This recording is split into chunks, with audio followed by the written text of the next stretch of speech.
He was a superstar. Yeah, factory Yamaha contract and all the rest of it, and that's all gone a bit quiet, even though he's with KTM. Crutchlow goes fit in front of Scott Redding.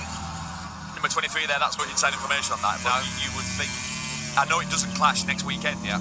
It's World Superbikes this weekend, yeah. Perez, but next weekend there's no Superbike race on, so one would presume that he's the next man in line. Brock Parks, but Brock Parks really he's a good guy, and he will give it his full. And he has got MotoGP experience. He did the whole, the full that bother him, and as he had it on this track, when do you get a chance to look at your dashboard? It's only on the straight, as you can see where your head is, you're nowhere near. So you through what's happening around this track, let me just say, to glance down into any of these points at your dashboard. Looks busy enough when you're walking. Yes.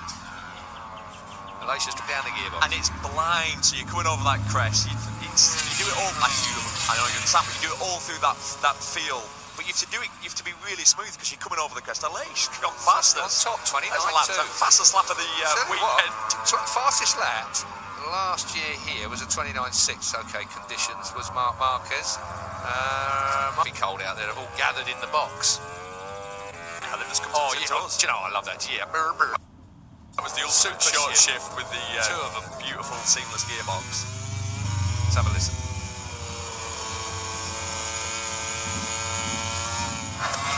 Do you know what?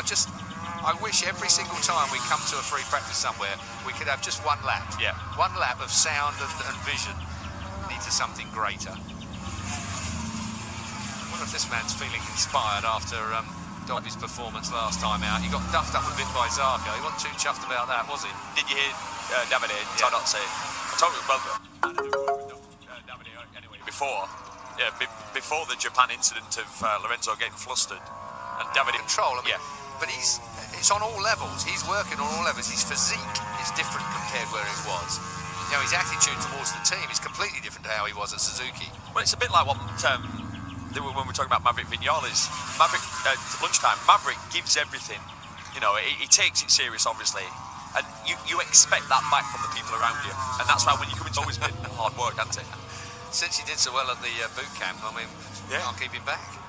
Incredible. He's faster than I. Susie's saying, hang on, Susie's pointing at me going, you were like that. As in, what do you mean like it? Coming in shouting. He is like I was so placid and calm. Iannone had a little tantrum just a few minutes ago, back in the garage when it didn't look like things were ready for him. Here's the 44 and Paul Espargaro, brother of.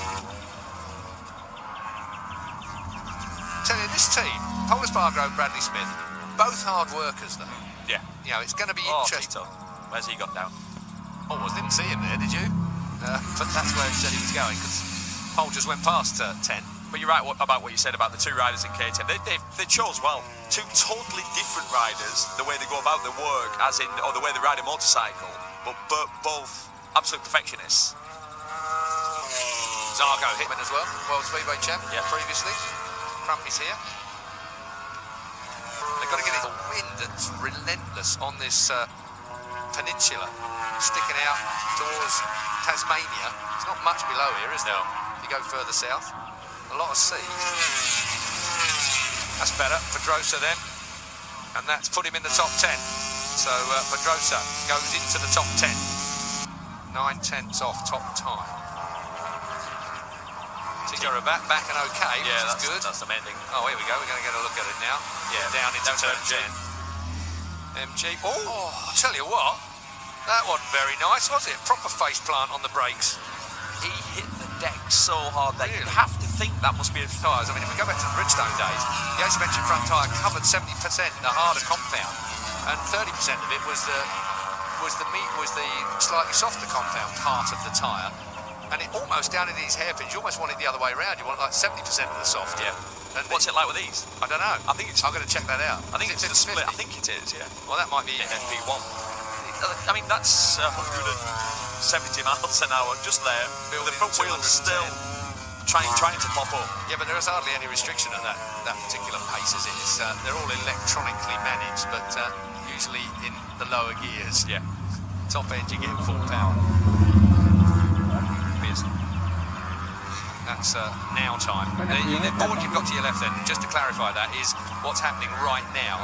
But of course, that's only free practice 2. We've got combined times, which mean that Alicia's, well, there you go, you've got it now. The ones in Q2 next to them, they are through to the qualifying 2 session tomorrow. Saturday qualifying all I-45, BT Sport 2 HD as well. I was speaking to Valentino yesterday. He's really beat up on that crash, Keith. You know, the second crash in Japan. Yeah, second crash, the high side sort of in between turn 7 and 8. Yeah, not really. He said, for him to say as well, do you know what it's like? He said, oh, it was big deal. Like, we didn't really see it, did we? We only saw the onboard, so you can't really tell what it's like. Mind you, half these guys, when they fall down, you go, oh, he's crashed. Got it all on a hop, skip and a jump. But it just showed the violence of it going into turn 1. Well, at least it's okay. That's the main just thing. Checking this. Have a look at this then. So, turn 8 is a right hand.